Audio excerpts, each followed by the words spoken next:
Hey, I'm Britt. Welcome back to my series on nervous system, trauma, and somatic healing. So we're getting into part 2 here, part 2 of what is trauma.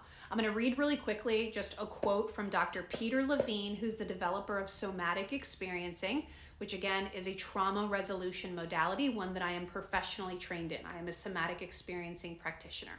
It says, traumatic symptoms are not caused by the triggering, quote, triggering event itself.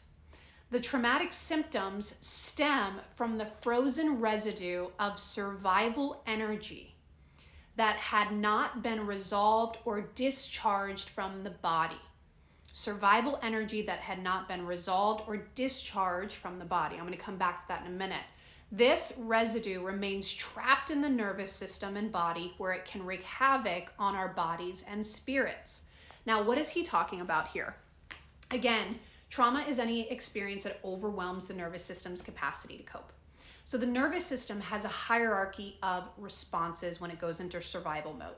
You're in rest and digest, and when you experience something that is triggering, you go into a fight or flight response. When this happens, you have survival energy. And what he's talking about is the survival hormones of adrenaline and cortisol that are released into the body to mobilize you to fight or flee.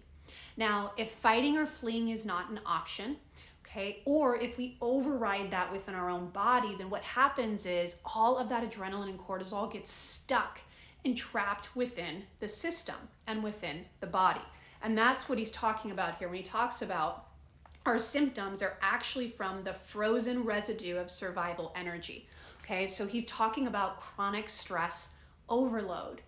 Okay, so what often happens is if our fight or flight response cannot be initiated or enacted within the body, then the body and the system then naturally comes down into our shutdown, kind of like our freeze response. But even here, we still have all of that pent up adrenaline, cortisol, survival hormone, chronic stress within the body. And over time, chronic stress, we know, creates mental, emotional, and physical health issues. So trauma resolution, what we do through somatic experiencing then, means that we facilitate through a very gentle and tolerable approach the release or the discharge of all of that survival energy. We do now in the present what we could not do back then. Maybe it's setting a boundary. Maybe it's allowing the body to actually orient to an oncoming car. Maybe it's holding our hand up, right? These are different things. Maybe it's allowing ourselves to say no. And this is done with the facilitation of a somatic experiencing practitioner. We call this completing the incomplete experience, okay? Somatic completion. And what this does is by allowing the body to gently let out some of what's been stuck, we can then bring the nervous system back into balance or back into regulation and homeostasis, releasing and discharging everything that's keeping us stuck in survival mode. Let me know if you have any questions below.